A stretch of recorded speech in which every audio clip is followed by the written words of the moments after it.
धौलपुर में अभी zero corona status की स्थितियां मौजूद रूप से बनी हुई हैं और हम लोगों का पूरा प्रयास ये है कि ये स्थितियां स्थायी रूप से बनी रहें और संक्रमण के प्रभाव से मुक्त रहने वाला देश में ये पहला जिला बने। कल मैंने और पुलिस अधीक्षक महोदय के द्वारा विजिट बसेरी की सैंपल की गई थी और हमारा फोकस मूल रूप से बसई नवाब और सिंगोली वाली जो बॉर्डर्स हैं उस पर था। बसई नवाब से सटा हुआ जो खैरागढ़ का इलाका है उसमें जो कच्चे रास्ते कार्रवाई कराई गई और हमारा ये प्रयास है कि इस पर किसी प्रकार का आवागमन नहीं रहे। उनको सख्त हिदायत दी गई है कि वो किसी के मूवमेंट को अलाउ नहीं करें। छोटे वाहनों में जो सब्जियां वगैरह आ रही हैं उसको भी प्रतिबंधित किया गया है। पुलिस अधीक्षक महोदय और हमारे द्वारा जो सियोली बॉर्डर पर जो लोग थे उनको सम्मानित किया गया। इस अवसर पर मैं जो हमारे कोरोना के वॉरियर्स हैं, फाइटर्स हैं, हमारे कर्मचारी अधिकारी, पुलिस विभाग, राजस्व विभाग, पंचायती राज, एजुकेशन डिपार्टमेंट जो मुस्तैदी से इस काम में लगे हुए हैं उनका मैं बड़ा सम्मान करता हूं, आदर करता हूं, जिन्होंने अपनी कर्मठता से, लगन से धौलपुर को सुरक्षित रूप में बनाया हुआ है। हमने एसडीएम्स, डिप्टी एसपी और वीडियोज़ इनकी भी मीटिंग ली है, स्थिति की जानकारी ली है। हमारा ये प्रयास है कि जो लॉकडाउन की पालना है वो कड़ाई से कराई जाए, मार्केट को रेगुलेट किया जाए, विशेष रूप से अनावश्यक रूप से घूम रहे लोगों पर पाबंदी लगाई जाए और सबसे बड़ी बात ये कि बॉर्डर को मजबूत रूप से सील किया जाए। हमारा ध्यान कच्चे रास्तों पर भी है क्योंकि जानकारी मिली है कि लोग गूगल मैप का सहारा लेके मुख्य मार्गों को छोड़कर कच्चे मार्गों से घुसने का प्रयास कर रहे हैं। तो उसमें हमारा प्रयास ये भी कि ऐसे कच्चे रास्तों को भी हम सील करें। मैं उम्मीद करता हूं कि हमारे इन प्रयासों से हम धौलपुर को सुरक्षित बनाए रखने में सफल रहेंगे। दूसरा ये है कि हेल्थ इंफ्रास्ट्रक्चर को भी मजबूत करने की कार्रवाई की जा रही है। बाड़ी का जो हॉस्पिटल 150 बेड का था 200 बेड में क्रमोन्नत किया गया है। राजाखेड़ा और मनिया के हॉस्पिटल्स में भी आईसीयू स्वीकृत हुआ है और वहाँ बेड कैपेसिटी बढ़ाई गई है। ये बात तो स्थापित है कि जिस तरह से विभिन्न प्रकार के वायरस का हमला हो रहा है, हेल्थ इंफ्रास्ट्रक्चर को मजबूत करके ही हम इस जंग की लड़ाई को जीत सकते हैं। मैन पावर बढ़ाई जाए, ड्रग इक्विपमेंट की सप्लाई बढ़ाई जाए, इन सब चीज़ों पर हम काम कर रहे हैं। अस्थायी रूप से जो हमें दिक्कत आ रही है उसका हम समाधान करेंगे, लेकिन मैं उम्मीद करता हूँ कि हेल्थ इंफ्रास्ट्रक्चर में जो संसाधनों की वृद्धि हम कर रहे हैं उससे न केवल हम कोरोना के खिलाफ जंग को जीतेंगे बल्कि आगामी में हम सफल रहेंगे। पीडीएस के सिस्टम में अप्रैल से जून तक 1 किलो चने की दाल प्रतिदिन देने के सरकार के निर्देश प्राप्त हुए हैं। निरंतर तौर पर पर्ची सिस्टम के माध्यम से हम इसका वितरण करा रहे हैं। कुछ स्थानों पर शिकायतें प्राप्त हुई है, हमने एफआईआर दर्ज कराने की कार्रवाई हरजूपुरा के मामले में की है। विस्तृत रूप से जांच कराई जाएगी। किसी भी प्रकार का अगर डायवर्जन का केस पाया जाएगा तो उसकी हम कार्रवाई करेंगे। जिस प्रकार कोरोना के चलते आवागमन पर प्रतिबंध लगा है, लोगों के आय और रोजगार दोनों से वंचित हुए हैं। काफ़ी आर्थिक संकट के दौर से जिला गुजर रहा है। जिले में बहुत बड़े कोई व्यवसाय नहीं है, अन्य कोई स्रोत नहीं है। इसको देखते हुए श्रमिक, गरीब मजदूर और किसानों को आय और रोजगार प्रदान करने की नीयत से हमने नरेगा की कार्यों में पिछले 4 दिन की कड़ी मेहनत के बाद बड़ी वृद्धि की। कल मैंने समस्त विकास अधिकारियों, सीईओ जिला परिषद और अन्य अधिकारियों की बैठक ली है और मुझे बताते हुए बड़ी प्रसन्नता है कि करीब 15,000 श्रमिकों को कार्य पर नियोजित किया गया है। 15,000 श्रमिक का मतलब है कि हम लोग कम से कम 4 से 5 करोड़ रुपए की मजदूरी उनके खातों में जाएगी। इससे बहुत बड़ा लाभ मिलेगा। लेकिन नरेगा के कार्यों को कराने के साथ साथ हम इस बात का ध्यान रख रहे हैं कि सोशल डिस्टेंसिंग के नियमों की पालना हो, हेल्थ और हाइजीन का ध्यान रखा जाए, साबुन का इस्तेमाल करें, हाथ धोएं जो वैज्ञानिक पद्धति है, गमछा, रूमाल, मास्क का प्रयोग करें। लेकिन साथ साथ ये भी हमने देखा है कि चूंकि इस कार्य में 50 से अधिक लोगों को नियोजित नहीं किया जाएगा, पर 50 की संख्या भी काफ़ी है। अतः नरेगा कर्मचारियों की जो हाजिरी का सिस्टम है, उनके दोपहर में भोजन का सिस्टम है और पानी पिलाने का सिस्टम, इसमें भी सोशल डिस्टेंसिंग के मापदंडों को देखते हुए आवश्यक बदलाव किया गया है। हाजिरी एक स्थान पर नहीं ली जाएगी, हाजिरी अलग अलग स्थानों पर ली जाएगी ताकि एक स्थान पर भीड़ नहीं हो। लंच के समय भी आग्रह किया गया है कि एक जगह पेड़ के नीचे जो करते हैं उसको ना करें, अलग अलग स्थानों पर बैठ कर करें।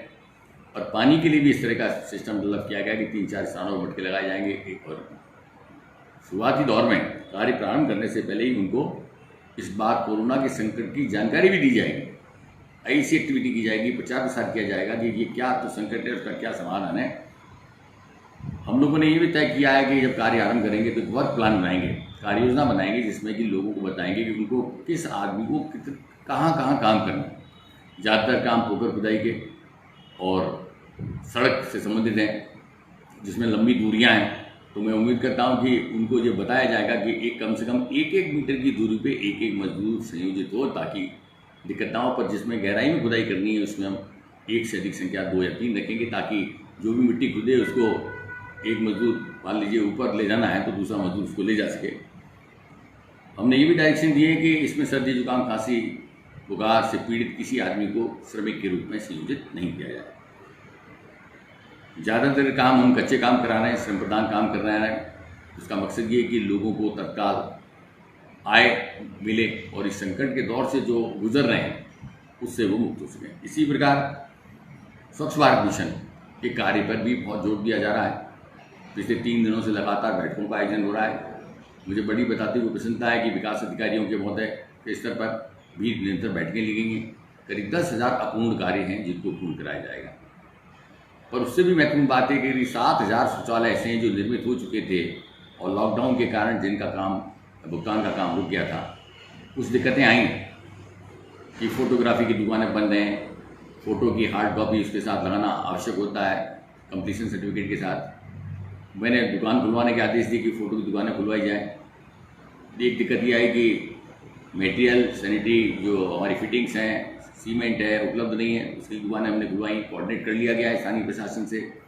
मैं उम्मीद करता हूँ 7,000 लोग जो कि अपने शौचालय निर्मित कर चुके हैं और जिनके भुगतान अभी शेष हैं, तो इन 7,000 लोगों के भुगतान उनके खाते में जाएंगे। तो 12,000 प्रति हिसाब से 7,000 बहुत बड़ी एक राशि हो जाती है।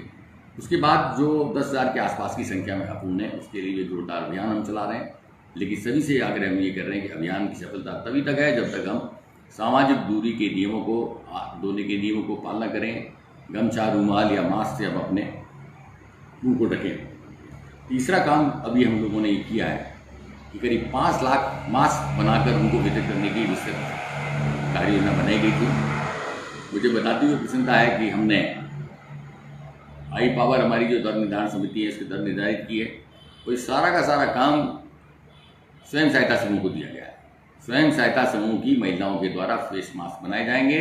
इसमें किसी भी प्रकार के प्रशासनिक अन्य भूमिका नहीं होगी। भुगतान सीधा चेक से उनके खातों में किया जाए। दूसरा हमने निर्देश ये दिया है कि ग्राम स्तरीय जो ग्रुप कमेटी है, जिसमें कि पटवारी है, ग्राम सेवक है, जिसका अध्यक्ष हमारा पंचायत एजुकेशन एक्सटेंशन अफसर है और जिसके अंदर आंगनबाड़ी के वर्कर भी हैं, लोकल टीचर्स भी हैं, उनके द्वारा वितरण किया जाएगा। यानी बनाने में और वितरण में दोनों में स्वच्छता और पारदर्शिता का उच्चतम स्तरों का पालना की जाएगी।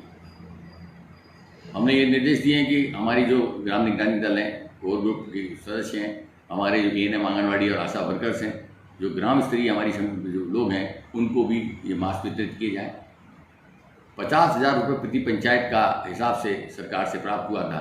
हमने निर्देश दिए कि कम से कम 35,000 रुपये प्रति पंचायत का इसमें इस्तेमाल किया जाए। तो लगभग 52-53 लाख रुपए की राशि मास्क के बनने में इस्तेमाल होगी। और इससे भी बड़ी महत्वपूर्ण बात है कि स्वयं सहायता समूह की इन महिलाओं को आय और रोजगार के साधन मिलेंगे और आम जनता को अपने को सुरक्षित करने का एक माध्यम मिलेगा।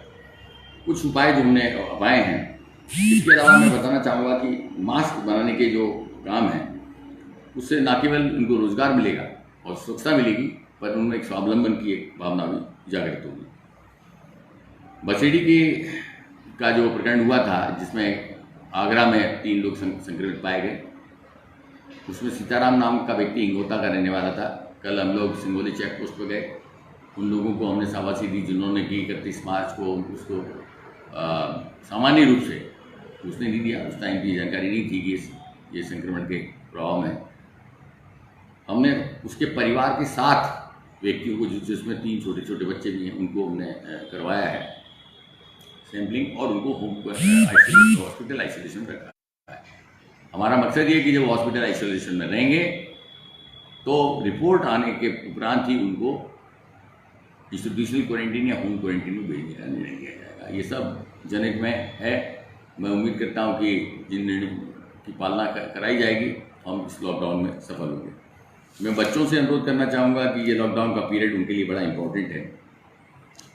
ऑनलाइन कोर्सेज हो रहे हैं, पढ़ाई की तरफ भी ध्यान दें, क्योंकि अचानक जब ये ख़त्म होगा तो पढ़ाई का भार इतना अधिक होगा, उनके लिए दिक्कत का एहसास होगा, तो वो इस बात पर ध्यान दें।